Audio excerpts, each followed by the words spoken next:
Congress party manifesto నిరుద్యోగులకి ఉద్యోగ ఉపాధి వచ్చే వరకు 4,000 రూపాయలు నెలకి నిరుద్యోగ వృత్తి ఇస్తాము. విద్యార్థులకు స్కూటీలు ఇస్తాము. విద్యార్థులకు 5 లక్షల విద్యా భరోసా కార్డు, ఫీజులు, కోచింగు, విదేశీ విద్య, హాస్టల్, పుస్తకాలు, ల్యాప్టాప్లు తదితర విద్యా ఖర్చులకు వినియోగం అంటే 5 లక్షల రూపాయలు భరోసా కార్డ్ అట. ప్రతి మండలంలో తెలంగాణ ఇంటర్నేషనల్ స్కూలు ప్రతి మండలంలో.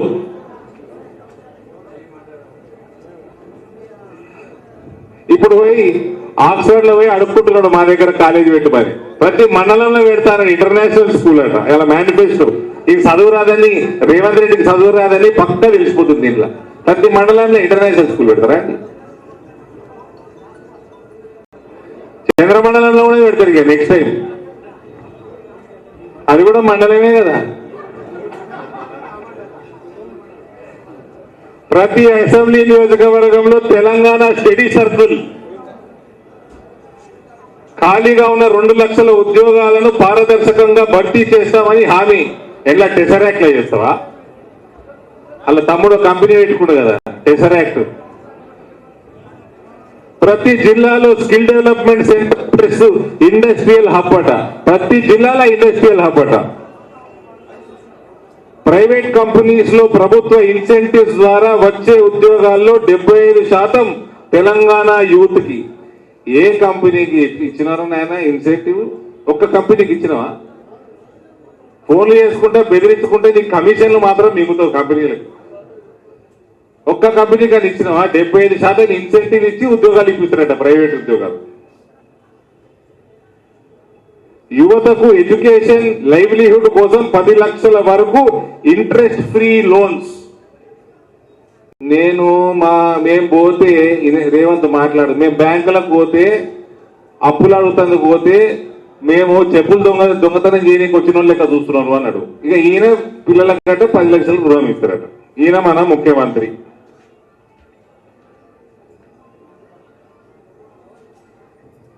ఇవే కాకుండా ఇల్లులే ఇక చెప్పుకుంటా పోతే ఇలా మేనిఫెస్టో మాట్లాడే వాళ్ళు పెద్దలు చాలా మంది ఉన్నారు.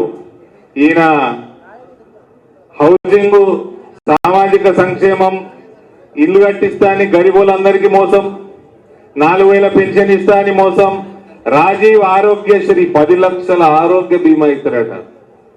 ఉన్న ఆయుష్మాన్ భారత్ నడిపిస్తలేవు, ఈయనంట దాన్ని 10 లక్షలు పెంచి ఇస్తా అని చెప్పిండు. ఇక రైతులకి, కౌలు రైతులకి 15,000, వ్యవసాయ కూలీలకి 12,000 సంవత్సరానికి, వరి పంటకి 500 బోనస్, దానికి లొట్ట పీసే చూపిస్తున్నాడు. రైతుల పంట రుణమాఫీ, వడ్డీ లేని పంట రుణాలంట 3 లక్షల వరకు, నమ్మకమైన క్రాప్ ఇన్సూరెన్స్ అట. కౌలు రైతులు, వ్యవసాయ కూలీలకు రైతు బీమాలు చేర్చడం, మూసివేసిన చక్కెర కర్మాగారాలు పునరుద్ధరణ. మా దగ్గర ఉన్నాయి చక్కెర ఫ్యాక్టరీ, అది పునరుద్ధరిస్తూనే ఉన్నాడు. గత ముక్కడు 10 సంవత్సరాలు పునరుద్ధరించిండు, వచ్చి పునరుద్ధరిస్తున్నాడు. మహిళలకు మోసం, 2,500 ఆర్థిక సహాయం, మహిళలకు తులం బంగారం, వివాహ సమయంలో హిందూ అమ్మాయికి 1,10 గ్రాములు బంగారం, హయ్యర్ ఎడ్యుకేషన్ చదువుతున్న 18 సంవత్సరాల పైన అమ్మాయిలకి free electric scooter, beedi workers కి లైఫ్ ఇన్సూరెన్స్ ప్లస్ ఈఎస్ఐ. ఇట్లా ఇక చెప్పుకుంటా పోతే చాలా ఉన్నాయి. ఇవన్నీ లేవు కానీ నేను మీడియా మిత్రులు అందరూ ఉన్నారు, హాట్ నడుస్తుంది కొండా సురేఖ గారి ఎపిసోడు. ఇది ముఖ్యమంత్రి కార్యాలయము అందరు ఎమ్మెల్యేలు రేవంత్ కి సపోర్ట్ గా మాట్లాడడానికి సిద్ధంగా లేకపోతే కొండా సురేఖమ్మని తిడుతుంది గట. మీకేమన్నా మీ ఫైళ్లు పెండింగ్ ఉంటే క్లియర్ చేస్తాము, మీ కాన్స్టిట్యున్సీ బిల్లులు పెండింగ్ ఉంటే క్లియర్ చేస్తాము, మీరు జరా సురేఖమ్మని తిట్టండి అని బతిమిలాడుకుంటే ఎందరు పెట్టిండ్రా మీడియా వాళ్ళు? 16 మంది పెట్టిండ్రా? 80 మంది ఉన్నారు ఎమ్మెల్యేల, 16 మంది పెట్టిండ్రు. అది ఫీ రీఎంబర్స్మెంట్. మన బకాయిలు ఏమైనా పెండింగ్ బిల్స్ ఉంటే ఇస్తామంటే, పర్సనల్ పనులు కూడా ఏమైనా ఉంటే ఫైల్ క్లియర్ చేస్తామంటే. ఈ ఆఫర్ ఉంటే కాంగ్రెస్ ఎమ్మెల్యేలకు బీజేపీ ఎమ్మెల్యేలు ఎంపీలకు కూడా ఉందా? మా కాన్స్టిట్యున్సీలో బిల్లు పెండింగ్ ఉన్నాయి, 6 బిల్లు పెండింగ్లు. మా కేంద్రీయ విద్యాలయానికి 5 ఎకరాలు ఇచ్చిండు, 10 ఇవ్వాలి, జగిత్యాల. మాకు కూడా ఉంది ఆఫర్. ఏమండి వేం నరేందర్ రెడ్డి గారు చెప్పాలి, వేరే పార్టీ వాళ్ళకు కూడా ఉందా? సురేఖ గారిని తిరిగితే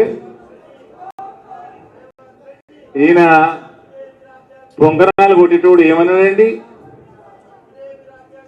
నన్ను నిజామాబాద్కి వచ్చి చెప్పట్లే ఎలక్షన్ల ముందు, మీకున్నాడు ఒక గుండు, రాసిండు ఒక బాండు అన్నాడు. ఈడొక తొండ, ఈ నెత్తి నిండా ఉంది పేట. పోయిండు ఏది లింగులీట్ కానీ పిల్లగాళ్ళకి టికెట్ ఉండదు కదా ఫ్లైట్లా, హాఫ్ టికెట్. ఆ హాఫ్ టికెట్ పోయిండు. ఆడ పోయి ఎవరెవరు కలుస్తున్నాడండి ఈయన? దేశ వ్యతిరేక శక్తుల్ని, దేశంలో మత కలహాలు సృష్టించడం కోసం, లా అండ్ ఆర్డర్ చెడగొట్టడం కోసం, దేశంలో చాలా ప్రాంతాల్లో రైట్స్ చేయించడానికి ఎవరైతే ఫండింగ్ చేస్తా ఉన్నారో, ఎటువంటి సంస్థలు ఫండింగ్ చేస్తా ఉన్నాయో, దేశ వ్యతిరేక శక్తులు, యాంటీ నేషనల్ ఎలిమెంట్స్ ని ఇండివిజువల్స్ ని అలవాటు. మాయా ట్యూడర్, ఫైసల్ దేవ్జీ, జోరాన్ మమ్దాని, వీళ్ళందరూ యాంటీ సిఏ రైట్స్, 370 ఆర్టికల్ కి తీసేదన్న వ్యతిరేకానికి రైట్స్, ఇవన్నిటికీ ఫండింగ్ చేస్తున్నారు. నరేంద్ర మోడీ గారి ప్రభుత్వం మీద విషం జిమ్మేటోళ్ళు, ప్రతిరోజు దేశం మీద విషం జిమ్మేటోళ్ళు, వీళ్ళందరినీ ఆయన ఎందుకు కలుస్తాం వేయండు? దేనికోసం కలవనీక వేయండు? ఇది కాంగ్రెస్ పార్టీ చెప్పాలి. ఈయన నేను ఈ మధ్య రేవంత్ని బాగా అరుచుకుంటున్నా అని ఆయన తమ్ముడికి ఒకడు కృష్ణారెడ్డి, వానికి కోపం వచ్చిందట. వాడు మన నాయకుల దగ్గరికి, ఇద్దరి దగ్గరికి వచ్చి ఏమనుకుంటుడు, మీ ఎంపీ ఒక పోలీస్ టీంని పెట్టినా వెనక ఎక్కడెక్కడ పోతాడు, ఏం చేస్తాడు ప్రతి ఒక్కరు చూస్తాం, ఏమనుకుంటాడో నన్ను బెదిరిస్తాడు. ఏమన్నా శివధరన్న, అరే మీ అన్న ఇట్లనే పోయి విదేశాలలో ఉన్న భారతదేశం శక్తులకి వాళ్ళతోటి కలిసిందనుకో బిడ్డ, as of now I'm 100% telling Revanth every movement will be under scanner of national security agencies. కొడక మీవాడు చాలా ఓవర్ అంబిషియస్ ప్లస్ ఇగ్నోరెంట్, ఈ రెండు కాంబినేషన్ బాగా డేంజరస్. ఏడికెళ్ళి ఎట్లా సంపాయ పెద్ద ఎక్స్టార్షన్ ఇస్తాండి. రియల్ ఎస్టేట్ లో ఎక్స్టార్షన్ రేవంత్ కంటే మంచిగా ఓడి చేయడండి. ఇక ముఖ్యమంత్రి కాకంటే ముందు పత్తలాట, ఇది ఈయన బ్యాక్గ్రౌండ్. ఇట్లాంటి వాడు ఎంత దూరమైన పోతాడు. అక్కడ ఉన్నది మోదీ ప్రభుత్వం, భాయ్సాబ్ ఏ నయా భారత్ హే, ఏసి నూకిండ్రు అనుకో యూఏపీఏలా మళ్ళా బెయిల్ కూడా రాదు. ఈయన కలిసినోడు అందరు ఓడంటే కుమార్ ఖాళీని కానీ సపోర్ట్ చేస్తుంది వీళ్ళంతా. వాడు వేయండు, జైల్లోకి వేయండు, 5 ఏళ్ళు బెయిల్ కూడా రాలే. నిన్ను కూడా వేసి తొక్కుతారు బిడ్డ, పిల్లల జైలు వేస్తారు. నేను కూడా భూమికి 4 అడుగులు లేవు, ఎంపీలను బెదిరిస్తారు. మీ తమ్ముడు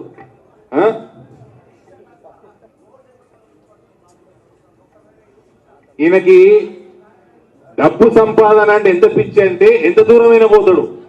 రాహుల్ గాంధీ గారిని కూల్చేయనీకే, భారతదేశపు వ్యతిరేక శక్తుల నెట్వర్కింగ్ క్రియేట్ చేసుకుందాం, వాళ్ళందరితో పరిచయం చేసుకుందాం, వాళ్ళు డబ్బులు సంపాదిస్తారు.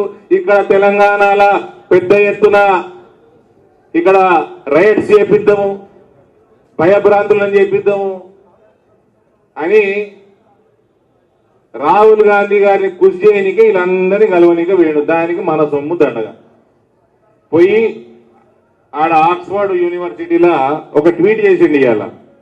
ఆ ట్వీట్లో ఏముంది, అక్కడ పోయి ఆక్స్ఫర్డ్ యూనివర్సిటీలో చర్చించడం వచ్చినట్టు చర్చించేది ఉంటే ఇక్కడ జూమ్ కాల్ పెట్టుకుంటే అయిపోయి చర్చించు. అసలు నువ్వు ఆక్స్ఫర్డ్ తోటి 3 సంవత్సరాలల్లా ఎంత కమ్యూనికేషన్ చేసినావు, ఎన్నిసార్లు చర్చించినావు ఫోన్ల మీద. ఇలా పోయి నీకు మీ టీంకి అంత శాతం అయితే పోయి సంతకాలు చేసి ఈడ ఇన్స్టిట్యూషన్ తీసుకొచ్చేది ఉండే. టైంపాస్ కి పోయి ఎంఐఎంఓని పెళ్లికి అటెండ్ అయ్యానికి పోయి మంది సొమ్ముతోటి ప్రజల సొమ్ముతోటి ఆడికి పోయి చేసే పని ఇదే. ఇక ఈయన ఇంకొకటి పోయి ఇలా ఇంకో ట్వీట్ చేసిండు. కవిత గారైన అక్కడ she the chairperson of the board of trustees of university of London. ఈమె committee member which decides on honorary degrees. ఈయన డిగ్రీ కోసం కూడా పోయినట్టుండు, పిహెచ్డి డాక్టర్ అని. ఈయనకి ఇంజనీరింగ్ కి కొత్త పేరు పెట్టింది క్రిమినల్ వేస్ట్. అది కనుగొన్నందుకు, ఇంజనీరింగ్ కి కొత్త టర్మినాలజీ కనుగొన్నందుకు ఈయనకి ఇవ్వాలి డిగ్రీ. మొత్తం ఇంజనీరింగ్ కి కొత్త పదం స్టార్ట్ చేసి క్రిమినల్ వేస్ట్ అని, దానికి ఇస్తారు ఈయనకి డిగ్రీ. ఈ రకంగా మొత్తం ఈడ తెలంగాణ రాష్ట్రం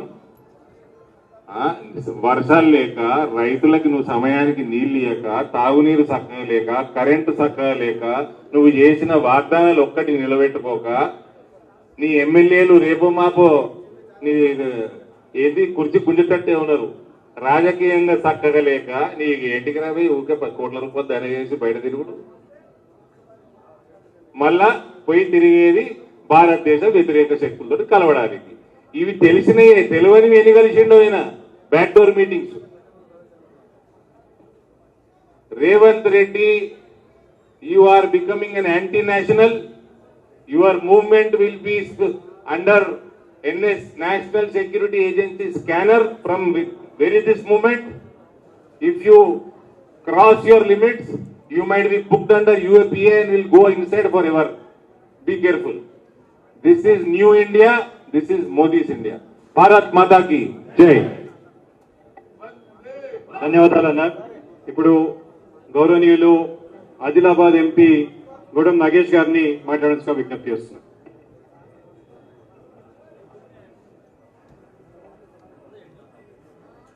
రాష్ట్రంలో ఉన్నటువంటి లక్షలాది విద్యార్థుల ఫీజు బకాయిలు అనేక సంవత్సరాల నుంచి పెండింగ్ ఉన్నటువంటి వాటిని విడుదల చేయాలని చెప్పేసి భారతీయ జనతా పార్టీ అధ్యక్షులు శ్రీ రామచంద్రరావు గారు, భారతీయ జనతా పార్టీ ఫీజు బకాయిలు బీజేపీ లడాయి ఈ కార్యక్రమంలో భాగంగా 2 రోజుల దీక్షా కార్యక్రమానికి సంఘీభావం కోసం వేదిక మీద ఉన్నటువంటి అసెంబ్లీ ఫ్లోర్ లీడర్ మా నిర్మల్ శాసనసభ్యులు వేలేటి మహేష్ రెడ్డి గారు, నా సహచర పార్లమెంట్ సభ్యులు ఇప్పుడే మాట్లాడినటువంటి నిజామాబాద్ పార్లమెంట్ సభ్యులు ధర్మపురి అరవింద్ గారు, council floor leader AVN Reddy గారు, ఆదిలాబాద్ అసెంబ్లీ నియోజకవర్గ శాసనసభ్యులు డిప్యూటీ ఫ్లోర్ లీడర్ అసెంబ్లీ పాయల శంకర్ గారు, వేదిక మీద భారతీయ జనతా పార్టీ నాయకులకు, మిత్రులందరికీ, పాత్రికేయులారా అందరికీ నా యొక్క నమస్కారాలు. ఈ రాష్ట్రంలో అనేక విద్యా సంస్థల్లో గత 4 సంవత్సరాల నుంచి ఈ ప్రభుత్వం వాళ్ళకి చెల్లించాల్సినటువంటి ఫీజులు చెల్లించకపోవడం వల్ల విద్యార్థులు ఎంత ఇబ్బంది పడుతూ ఉన్నారో, వాళ్ళ యొక్క తల్లిదండ్రులు కూడా ఏ విధంగా ఇబ్బంది పడుతూ ఉన్నారో, వాళ్ళ దగ్గర డబ్బులు లేకపోతే ఎవరో దారి దగ్గర వడ్డీలతో తీసుకొచ్చేసి ఆ విద్యా సంస్థలు పూర్తి చేసుకొని ఏదో ప్రభుత్వం ఇస్తాంది, ఈ కాంగ్రెస్ పార్టీ ప్రభుత్వం ఇస్తాంది అని ఆశతో పెట్టినటువంటి విద్యార్థుల యొక్క తల్లిదండ్రులు కూడా ఆశలు ఆడి ఆశలైపోయినాయి. విద్యార్థులు దిక్కుతోచకుండా ఈరోజు